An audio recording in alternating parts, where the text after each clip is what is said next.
Teman-teman, saat teduh kita pagi ini dari kitab Imamat pasal 2.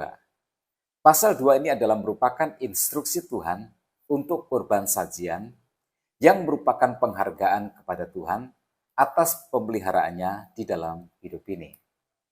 Ayat 1 berkata, apabila seseorang hendak mempersembahkan persembahan berupa kurban sajian kepada Tuhan, hendaklah persembahannya itu tepung yang terbaik dan ia harus menuangkan minyak serta membubuhkan kemenyan ke atasnya.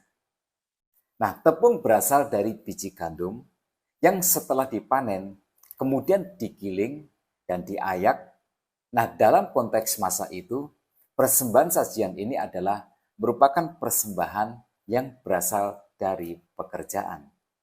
Meskipun persembahan ini tidak mahal, jika dibandingkan dengan kurban bakaran, persembahan sajian lebih bersifat simbolisme daripada nilai ekonominya.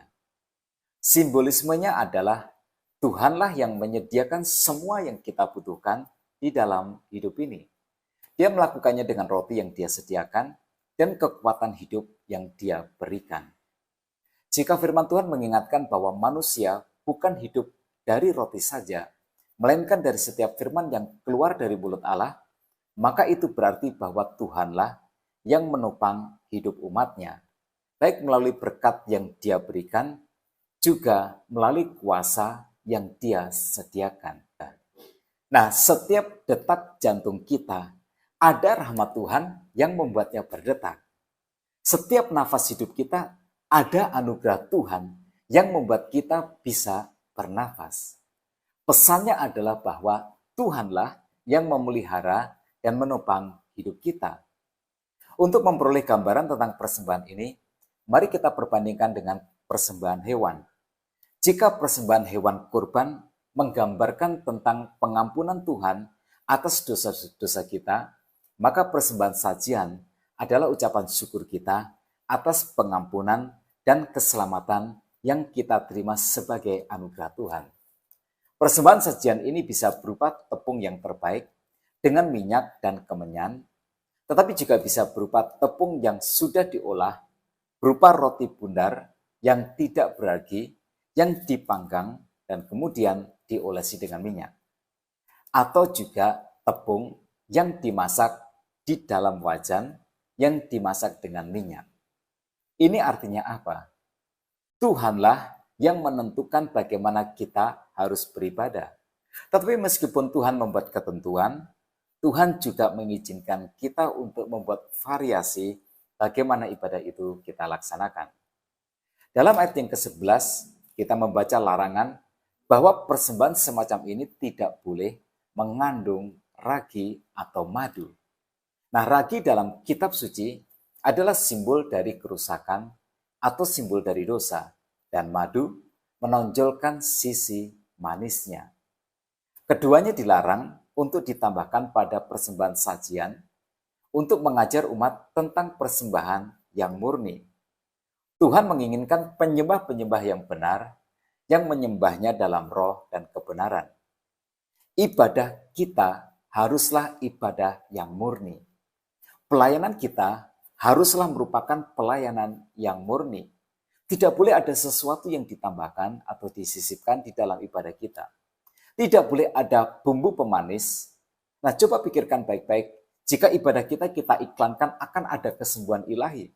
Apakah umat akan datang dengan niatan hati yang murni, bahwa mereka datang hanya untuk Tuhan atau untuk kesembuhan ilahi?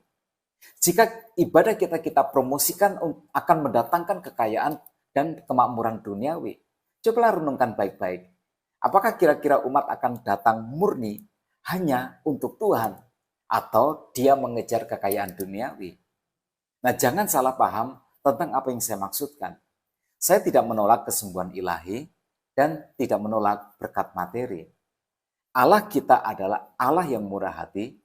Nah, jika kita datang beribadah dengan niatan hati yang murni dan tulus ikhlas, jika persembahan pelayanan kita dimotivasi murni sebagai ucapan syukur kita kepada Tuhan, Tuhan pasti memberkati kita, dan itu bisa berupa kesembuhan ilahi atau kekayaan materi atau berkat-berkat yang lain yang Tuhan pandang kita perlu dalam hidup ini.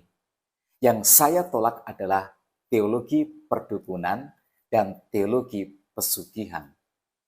Perintah terakhir yang mengatur persembahan ini adalah perintah untuk menambahkan garam.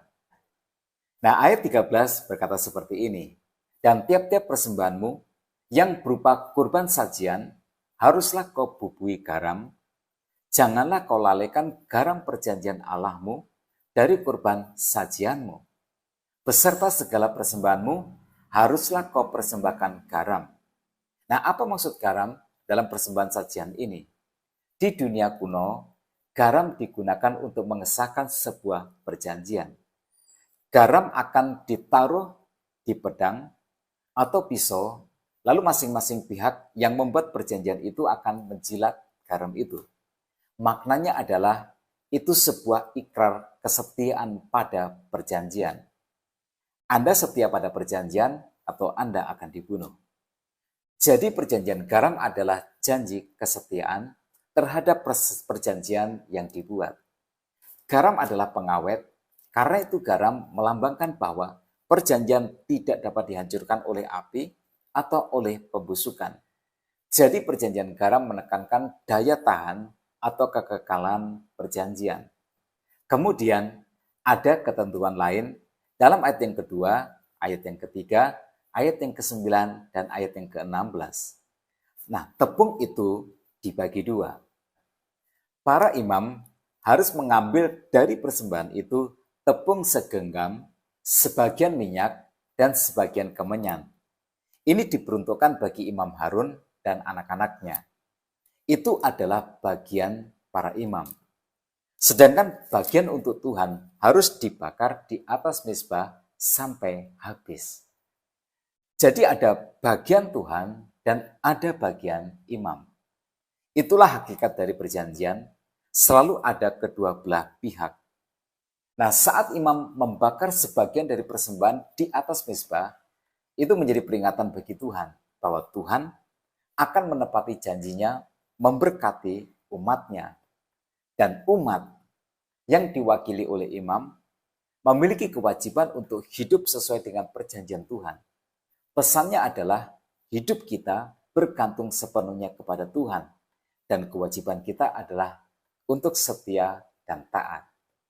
Nah teman-teman, jadi gambaran dari persembahan sajian ini, tepung, minyak, dan kemenyan adalah gambaran dari pekerjaan, menggiling, mencampur, memanggang, atau menggoreng. Ini berbicara tentang persembahan dari hasil pekerjaan kita yang harus kita persembahkan kepada Tuhan. Nah ini kebenarannya. Kita tidak memberikan persembahan supaya Tuhan memberkati pekerjaan kita, tetapi kita memberikan persembahan sebagai rasa syukur kita karena Tuhan memberkati kita dengan pekerjaan dan memberkati kita dengan hasil pekerjaan. Nah, tetap semangat dalam kehidupan. Tuhan Yesus memberkati kita semua.